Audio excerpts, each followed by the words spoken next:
नमस्कार, मैं हूं दिव्या और आप देख रहे हैं आंखें न्यूज 24। आइए सबसे पहले नजर डालते हैं आज के मुख्य समाचारों पर। नमस्कार, मैं अमित और आप देख रहे हैं आंखें न्यूज 24। जनता दल यूनाइटेड के राष्ट्रीय प्रवक्ता राजीव रंजन ने प्रेस वार्ता करते हुए कहा कि परबत्ता से जनता दल यूनाइटेड के विधायक डॉक्टर संजीव कुमार राष्ट्रीय जनता दल की सदस्यता ले रहे हैं। बिहार के मुख्यमंत्री नीतीश कुमार जी के नेतृत्व में चुनी हुई निर्वाचित सरकार को गिराने की जो असफल साजिश थी, उसके मुख्य साजिशकर्ता संजीव कुमार हैं। परबत्ता से जनता दल यूनाइटेड के विधानसभा सदस्य संजीव कुमार राष्ट्रीय जनता दल की सदस्यता ले रहे हैं। देखिए, यह अप्रत्याशित नहीं है। दरअसल पार्टी की गतिविधियों से उनका कोई रिश्ता बचा नहीं और आप सबको ये बताना बेहद जरूरी है कि बिहार के करिश्माई मुख्यमंत्री नीतीश कुमार जी के नेतृत्व में चुनी हुई निर्वाचित सरकार को गिराने की जो असफल साजिश थी, उसके मुख्य साजिशकर्ता संजीव कुमार। इस पूरे प्रकरण की आर्थिक अपराध इकाई जांच कर रही है और ये संजीव कुमार को पता था कि बहुत जल्द पार्टी उनको बाहर का रास्ता दिखाएगी। अभी हमारा 27 सितंबर को परबत्ता विधानसभा का जो विधानसभा क्षेत्र एनडीए सम्मेलन पूरे राज्य में हो रहा है, 27 सितंबर को वहां उनकी अनुपस्थिति के बावजूद 10,000 से भी ज्यादा पार्टी के कार्यकर्ताओं ने उसमें हिस्सा लिया और जोरदार तरीके से एक स्वर से पांचों जो एनडीए के घटक दल हैं, उनके नेता और कार्यकर्ताओं ने परबत्ता में जीत का संकल्प लिया। पूरे बिहार में नीतीश कुमार जी के नेतृत्व में एनडीए की प्रचंड लहर की तरह परबत्ता में भी वहां जनता और कार्यकर्ता संजीव कुमार के साथ नहीं थे, इस बात का उन्हें एहसास हो गया और इसीलिए यह अप्रत्याशित नहीं है। और ऐसे लोगों के चले जाने से पार्टी की सेहत को कोई फर्क नहीं होगा, उल्टे पार्टी ज्यादा मजबूत होकर निकल आएगी और अवसरवादियों के बाहर निकलने के बाद हम ये कह सकते हैं कि पार्टी के कार्यकर्ता ज्यादा खुद को सम्मानित महसूस कर रहे हैं। अब देखिए, जो ये बिहार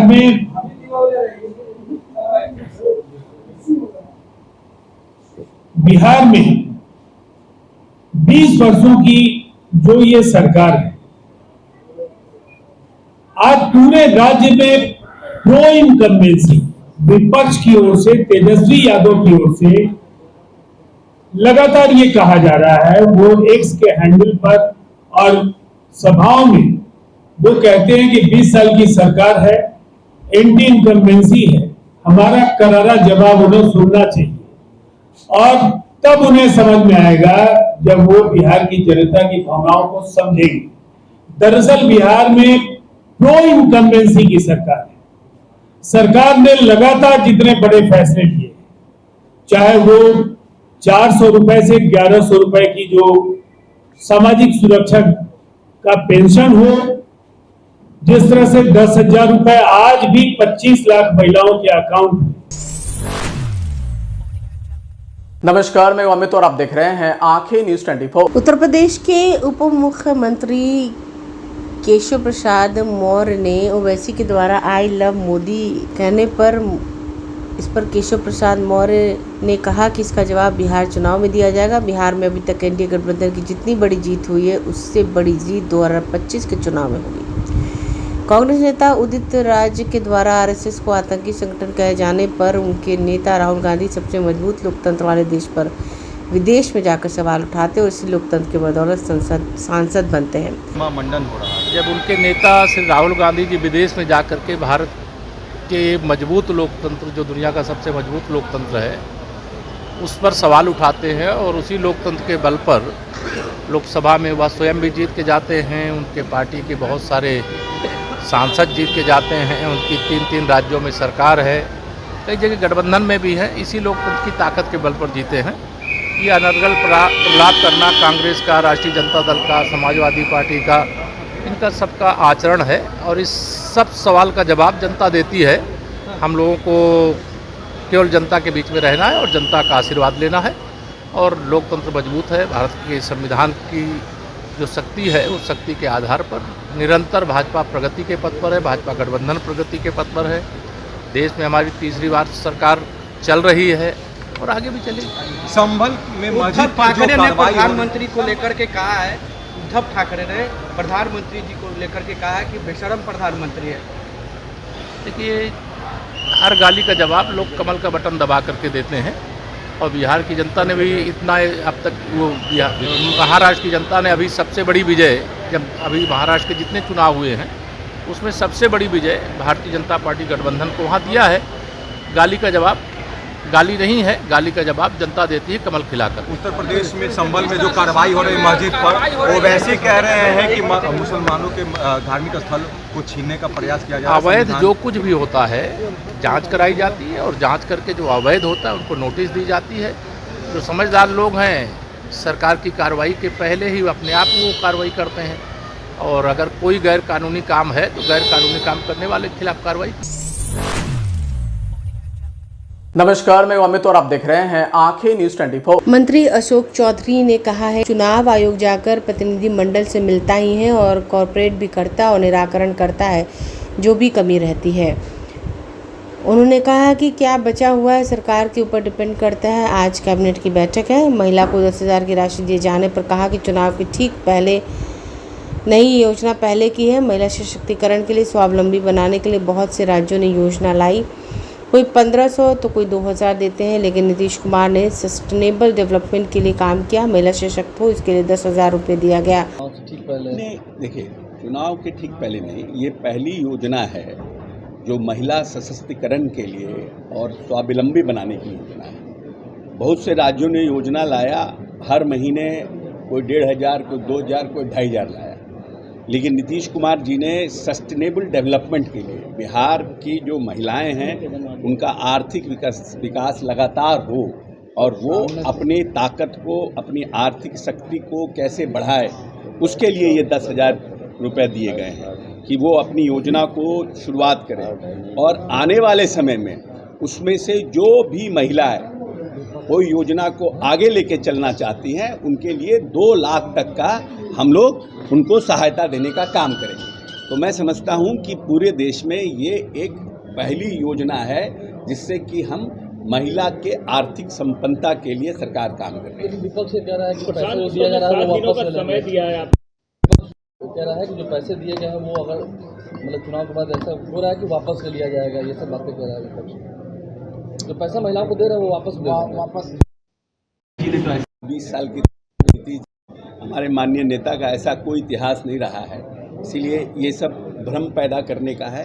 जो पैसा किसी के अकाउंट में चला गया वो पैसा वापस कैसे आता है? प्रशांत किशोर ने 7 दिनों का समय दिया था, 5 दिन पूरे हो गए, क्या जवाब दीजिएगा? क्या चीज़ का? अपने 200 करोड़ का प्रॉपर्टी उन्होंने आरोप लगाया। देखिए, आरोप प्रत्यारोप लगाना अलग बात है। मैंने जहानाबाद में बयान दिया था कि मेरी घोषित संपत्ति का 200 करोड़ और 500 करोड़ नहीं, मेरी घोषित संपत्ति का 1 करोड़ या 1 धुर जमीन भी कोई दिखा देगा तो मैं मानने को तैयार हूं, मैं उसकी गुलामी करने को तैयार हूं। अब कल कोई आए और कहे कि ट्रंप के साथ इनका पार्टनरशिप है, इसका क्या मतलब है? आरोप लगाना है तो आरोप कभी भी राजनीतिक जीवन में किसी के ऊपर आरोप लगा दे। कल आप प्रॉपर्टी खरीदिएगा, आप पत्रकार है तो मेरा प्रॉपर्टी हो जाएगा। हमने जो प्रॉपर्टी घोषित किया है उसका 1 करोड़ या 200 करोड़ तो छोड़ दीजिए, 1 धुर जमीन भी अगर मेरे परिवार के नाम पर कहीं है तो उसका कागज ला के दीजिए। किसी का कागज दिखाने से थोड़ी अशोक चौधरी का कागज हो जाएगा। इसका डीड वो दिखा रहे हैं। अब किसका दिखा रहे हो तो ना बताएं, हम डीड थोड़ी देखे हैं। किसका डीड दिखा रहे हैं और जो बात वो बोल रहे हो तो ऑलरेडी मेरे घोषित संपत्ति में है, वो तो आप और सबको देख सकते। समाचारों में वक्त हो चला एक छोटे से अंतराल का। पटना में कई वर्षों से शिक्षा में अहम योगदान दे रहा है Gyansthali high school Alamganj Patna city, जहां 10वीं और 12वीं की बोर्ड परीक्षाओं में 100% अंक प्राप्त कर रहे हैं बच्चे। एक ऐसा स्कूल जहां न केवल होती है पढ़ाई बल्कि साथ ही साथ होती है कल्चरल एक्टिविटी, स्पोर्ट्स एक्टिविटी से जुड़े गेम्स, मैथ ओलंपियाड से लेकर साइंस ओलंपियाड। जहां बच्चों के लिए स्कूल कैंपस अत्याधुनिक सुविधाओं से लैस, छोटे बच्चों के लिए वाहन और ट्रांसपोर्ट की विशेष सुविधा। तो देर किस बात की, आज ही कराएं अपना नामांकन Gyansthali high school Alamganj Patna city में, जहां नामांकन की प्रक्रिया जारी है। संपर्क करें पुलिस चौकी Alamganj main road near Alamganj थाना पटना बिहार 800007। समाचारों में आपका फिर से स्वागत है। नमस्कार, मैं अमित और आप देख रहे हैं आंखें न्यूज 24। बिहार में मौसम ने अचानक करवट ले ली है। मौसम के मिजाज के अचानक बदलने से लोगों को भीषण गर्मी से राहत मिली है। मौसम विभाग ने गुरुवार को राज्य के 35 जिलों के लिए येलो अलर्ट जारी किया है। पूर्वानुमान के अनुसार 2 से 7 अक्टूबर तक प्रदेश भर में हल्की से लेकर भारी बारिश की संभावना जताई गई है। मौसम वैज्ञानिकों ने बताया है कि बंगाल की खाड़ी में बना कम दबाव का क्षेत्र मजबूत हो गया है, जिसका सीधा असर बिहार और आसपास के राज्यों पर पड़ रहा है। यह सिस्टम 3 अक्टूबर की सुबह तक दक्षिण ओडिशा और उत्तरी आंध्र प्रदेश के तटों तक पहुंचेगा। इसके बाद इसका प्रभाव झारखंड और पूर्वी भारत के मौसम पर भी दिखाई देगा। बुधवार को मौसम में अचानक बदलाव देखने को मिला। पटना, गया, भागलपुर, बक्सर, सिवान, बेगूसराय, बांका, जमुई, नालंदा, सुपौल, गोपालगंज, सासाराम और समस्तीपुर समेत कई जिलों में तेज बारिश हुई। शेखपुरा में बारिश के दौरान पेड़ पर बिजली गिरी। मौसम विभाग के अनुमान के मुताबिक अक्टूबर महीने के पहले पखवाड़े में सामान्य से अधिक बारिश होगी। 2 से 3 अक्टूबर को कई हिस्सों में गरज चमक के साथ हल्की से मध्यम बारिश, वज्रपात का खतरा है। 4 से 6 अक्टूबर को दक्षिणी और पूर्वी जिलों में भारी बारिश की संभावना जताई गई है, जबकि उत्तरी हिस्सों में मध्यम बारिश की संभावना है। 7 अक्टूबर को बारिश की तीव्रता में कमी आएगी, लेकिन हल्की बारिश जारी रह सकती है। पाकिस्तान अधिकृत कश्मीर में कई दिनों से जारी विरोध प्रदर्शनों पर भारत ने प्रतिक्रिया दी है। विदेश मंत्रालय के प्रवक्ता रणधीर जायसवाल ने साप्ताहिक प्रेस वार्ता में कहा कि हमने पाकिस्तान के कब्जे वाले जम्मू कश्मीर के कई इलाकों में विरोध प्रदर्शनों की खबरें देखी हैं, जिनमें पाकिस्तानी सेना की तरफ से निर्दोष नागरिक पर की गई बर्बरता भी शामिल है। हमारा मानना है कि यह पाकिस्तान के दमनकारी रवैये और इन इलाकों से संसाधनों की व्यवस्थित लूट का स्वाभाविक परिणाम है, जो उसके जबरन और अवैध कब्जे में है। पाकिस्तान को उसके भयावह मानवाधिकार उल्लंघनों के लिए जवाबदेह ठहराया जाना चाहिए। वहीं कनाडा के साथ सुरक्षा सहयोग को लेकर किए गए सवाल पर उन्होंने कहा कि राष्ट्रीय सुरक्षा सलाहकार अजीत डोवाल ने 18 सितंबर को कनाडा की national security and intelligence adviser Nathalie Drouin से मुलाकात की। दोनों पक्षों ने आतंकवाद, अंतर्राष्ट्रीय संगठित अपराध और खुफिया सहयोग जैसे मुद्दों पर चर्चा की। यह बैठक काफ़ी सकारात्मक रही। सुरक्षा सहयोगों को और मजबूत करने पर सहमति बनी। इस दौरान रणधीर जायसवाल ने बांग्लादेश के गृह सलाहकार जहांगीर आलम चौधरी के भारत पर लगाए आरोपों पर कहा कि यह पूरी तरह झूठ है और बेबुनियाद है। उन्होंने कहा कि बांग्लादेश की अंतरिम सरकार कानून व्यवस्था संभालने में नाकाम रही है और अपनी नाकामी छिपाने के लिए दूसरों पर दोष मढ़ रही है। बेहतर होगा कि वे आत्मचिंतन करें और चिटगांव हिल ट्रैक्स में अल्पसंख्यों पर हमले व कब्जों की जांच कराएं। अगर आपने अभी तक हमारे चैनल को सब्सक्राइब नहीं किया है तो हमारे चैनल को जल्द से जल्द सब्सक्राइब करें, लाइक करें और शेयर करें। देश और दुनिया की तमाम खबरों को देखने के लिए लगातार देखते रहें आंखें न्यूज़ 24।